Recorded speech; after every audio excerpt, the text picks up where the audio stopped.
A paz, Senhor, irmãos, aqui quem fala é o Mano WD. Irmãos, a palavra de hoje se encontra em Lamentações, capítulo 3, versículo 22 e 23.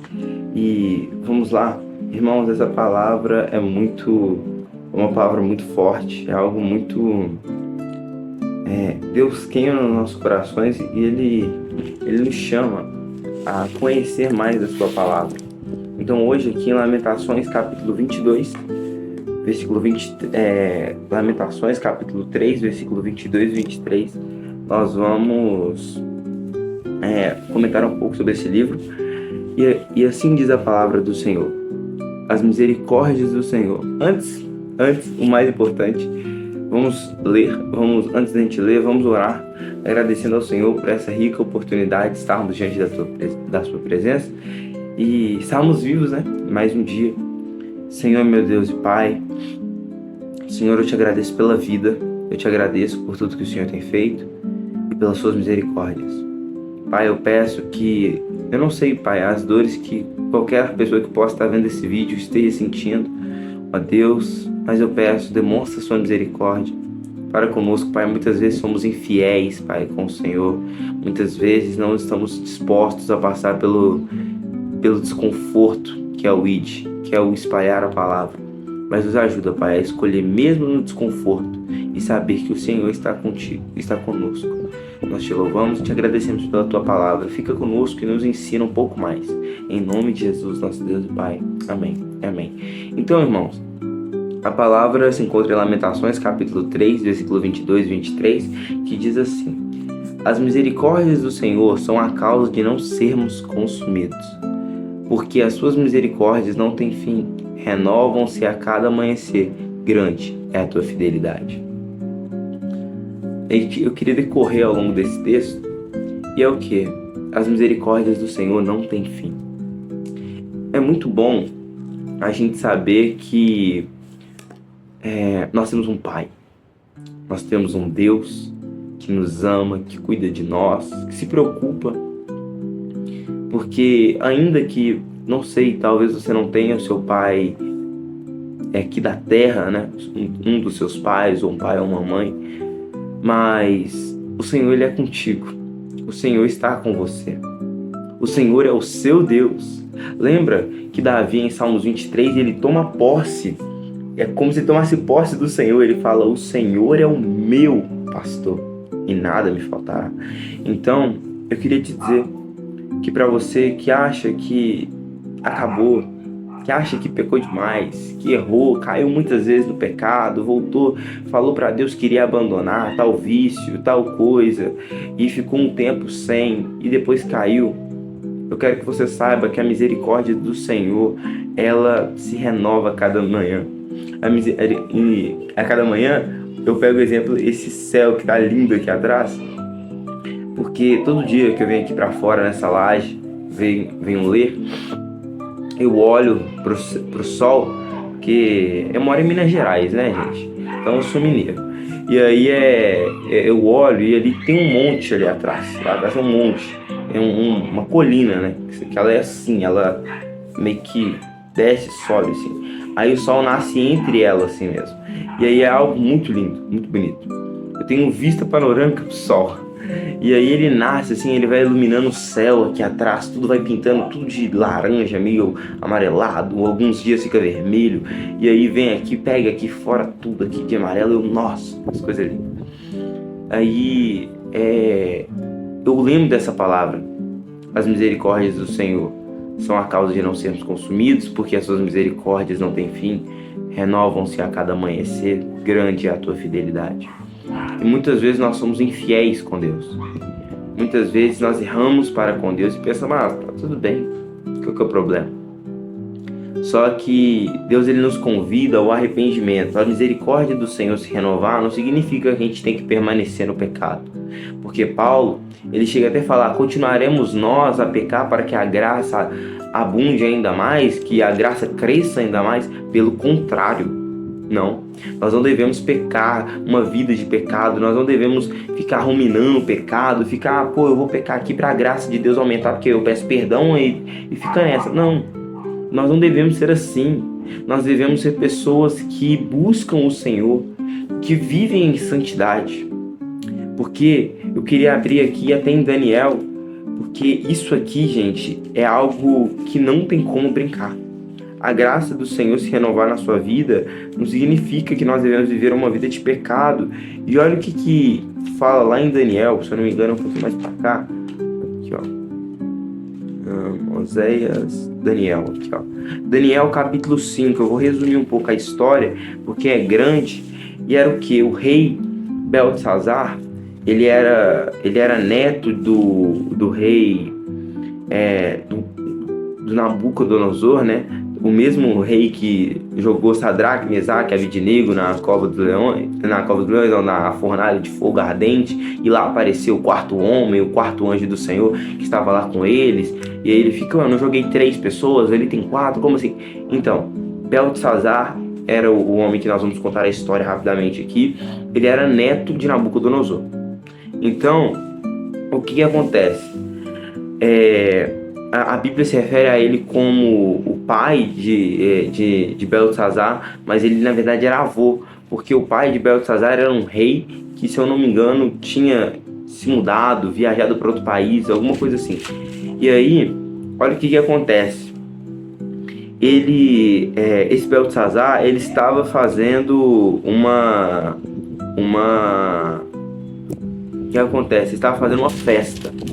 E nessa festa ele convidou pessoas super importantes do seu reinado. Ele convidou as mulheres, essas pessoas, convidou ali, e era uma festa com o quê? Prostituição, bebida, embriaguez, e lascívia, imoralidade, e era tudo aquilo, sabe?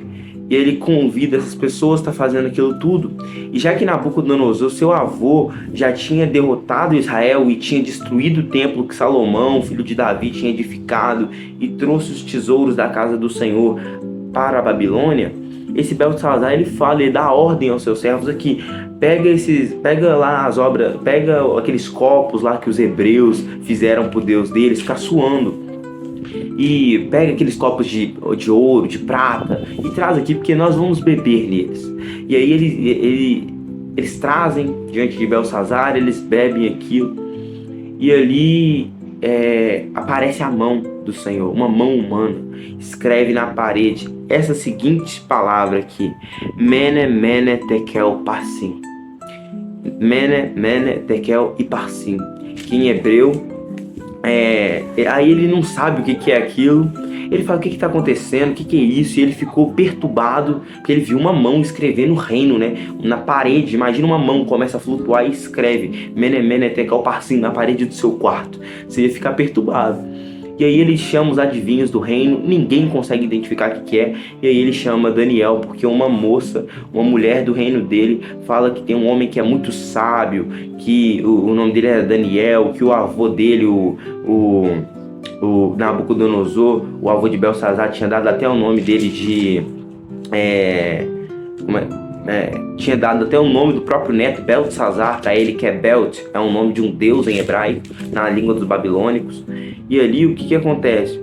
Ele chama Daniel, e Daniel, por amor do Senhor, porque o rei queria recompensar quem descobrisse o que estava escrito, mas Daniel não queria nada de púrpura, dinheiro, bebida, não queria nada disso. Ele só queria ficar em paz com Deus, e ele resolveu ali. Ele teve misericórdia daquele rei e falou. E olha o que significa, gente: Mene, Mene, Tekel, Parsim. Esta é a interpretação daquilo. Mene, Deus contou os dias do seu reinado, ó rei, e pôs um fim nele. Tekel, você foi pesado na balança e achado em falta. Pérez, o seu reino foi dividido e entregue aos medos e aos persas. Então, olha isso, gente. Esse rei, ele morreu na mesma noite, tá? Que Daniel falou com isso. Um rei dos medos e dos persas, que nem está escrito aqui em Pérez, matou ele, enquanto ele, eu não sei, subiu pelo canal de água da cidade de Babilônia, que matou ele. E olha isso. Mas o que tem a ver com Jeremias, com Lamentações de Jeremias? A gente estava falando de uma coisa tão bonita que agora, que é a misericórdia do Senhor, sou perdoado e tudo mais. Sim, mas tem uma parte. A gente não pode permanecer no pecado e pensar que a graça é mais que suficiente, mas Quando acontece, o que acontece? Nós pecamos e nos arrependemos. Quando nós nos arrependemos, tem 3 passos: a confissão, o arrependimento, a confissão e a mudança, a compensação, a mudança de vida, a transformação. Então, eu pequei, logo eu analiso aquilo que me fez pecar, peço perdão e já que eu analisei, eu vou fazer restituição, eu vou arrancar aquilo da minha vida, eu vou buscar um jeito de ficar longe daquilo, de não pecar de novo naquilo. Buscar isso é com qualquer coisa.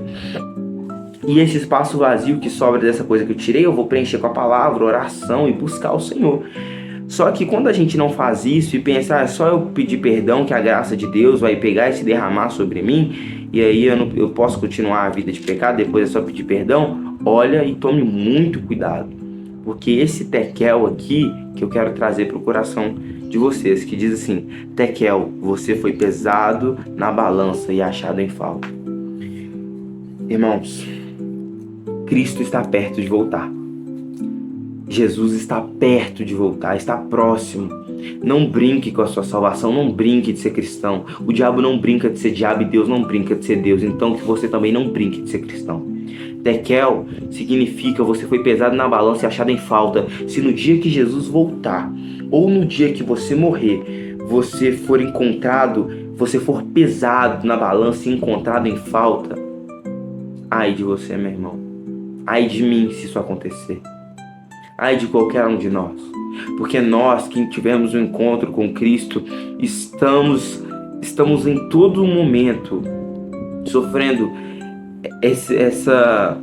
nós temos essa responsabilidade. Eu não diria sofrendo, nós temos essa responsabilidade, porque no último dia todos nós seremos pesados na balança. Os que aceitaram Jesus e os que não aceitaram serão pesados do mesmo modo. A diferença é o peso. A diferença é aquela pessoa que não aceitou Jesus será encontrado em falta. Mas também há muitos cristãos que podem ser encontrados em falta se não se arrependerem. Porque a falta não é só apenas por aquele que não aceitou Jesus. A falta é aquele que conheceu a verdade, que recebeu essa responsabilidade, mas negou. Ou pensou que podia fazer de qualquer jeito. Pensou, eu pregava, eu cantava, eu fazia, eu louvava, eu lia, eu orava. Mas o que adianta a gente ter muita coisa que parece bênção? Cantar é bênção, pregar é bênção, ler é bênção, orar é bênção. Mas quando você está com as mãos muito ocupadas, você não tem qualidade. O que adianta eu pegar e cantar e pregar e fazer tudo, mas eu não tenho qualidade no canto, eu não tenho qualidade na pregação, eu não tenho qualidade na oração, eu não tenho qualidade na leitura? Irmão, é o pouco. É fazer o pouco e fazer bem feito, para quando você ser pesado na balança, você não ser encontrado em falta, mas ser encontrado transbordando. Ah, mas eu li, eu fazia isso, e tal pessoa ali só